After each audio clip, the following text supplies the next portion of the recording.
Ką, BMW vėrchai, šiandien grįžom vėl su nauju video. Nusipirkai naują automobilį, kuris yra BMW. Galvoji, kad jau esi kelių vėrchas. Tai ne, galiu pasakyti iš karto, kad tu nesi kelių vėrchas. Iki kol negyvendinai vienos iš M-pako svajonių, pasikeisdamas lenkstuką. Kadangi mano humoro jausmas kaip šitie medžiai, tai tiesiog gal eisiu labiau prie reikalo. Tai šiandien pakeisiu šitą slenkstuką, nes mano nuomonė šitas labai atrodo agli, tiesiog standartinis BMW, o šitas atrodo 20 kartų geriau. Aš jau gale visur pakeičiau, gale ir keleivio pusėje, tai atrodo neapsakomai geriau. Šiandien pademonstruosiu jums, kaip patiems pasikeisti šitą slenkstuką. Viskas labai paprasta, tiesiog vienintelis dalykas, kad turbūt neparodysiu jums, kaip nuimti šitos nenulaužus tų klipsų. Tai siūlyčiau pradžiai nusipirkti tokius klipsus, kurie yra skirti grinai šitiems lenkstukams. Tai aš tiesiog priseksiu nuorodą, kur galima nusipirkti tokius. Tai turėti bent jau apie 5 vienetus. Galima užsikišti specialų plastiką, kur skirta nuimti tokias dalis. Bet aš gal šiuo atveju pasinaudosiu savo rankom ir tiesiog paprastai nuimsiu. Traukiu po truputį.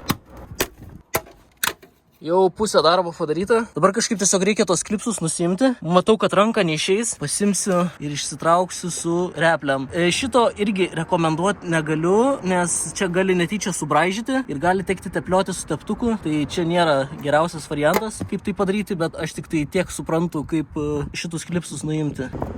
Procesas, aiškus, labai užknisantis. Aš tiesiog darau su repliam, aplaužau tuos klipsus iki rutuliuko formos ir tiesiog gražiai pasistengiu tiesiog sustumti, kad ten į apačią nukristų. Nu ką, aplaužinėjau, išstumdinėjau, viską į vidų sukrito. Nu tai galima dabar šitą viską pasivalyti. Galima pasimti skudurą ir stabdžių skysčio ir viską nusivalyti. Bet šiuo atveju aš panaudosiu šlapias servetėlės.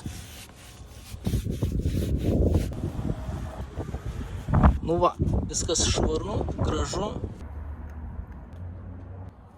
Nu ką, dedam pirmą taip, įmaunam, kad eitų po apačią, po gumą. Žiūrim, kad klipsai lįstų tas skylutes. Kai dariau nefilmuodamas, kitoj pusėje pasidarė lengvai. Dabar kažkaip užsiknisau, atrodo negalėjau įkišti. Tai vienas iš tipsų, jeigu jums irgi nelenda, visą laiką žiūrėkit, kad lįstų šita vieta už gumos. Ir kai užkiši už gumos normaliai, tada ir skylutės pataiko į klipsus. Va, pavyzdžiui, čia vieną jau pataikė. Aš šiaip netaip sukišau į visas skylutės ir dabar bandysim užspausti. Tai visą laiką pasitikrinkit, klipsai stovėtų kiekvienoje skylutėje, kad tiesiog spaudžiant nesulaužytum tų klipsų.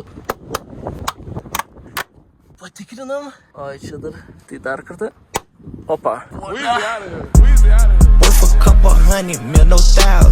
Esam netoli, vienu žingsniu arčiau M-pako. Sakykit, ką norit, nu tikrai gražiau atrodo jau taip negu tas senas. Tai va, turime fresh M-paketą. Tai jeigu tau patiko šitas video ir buvo naudingas, pakomentuok, pasidalink įžvalgą, gal kažką netaip dariau, bet galų gale uždėk laiką ir iki kitų kartų.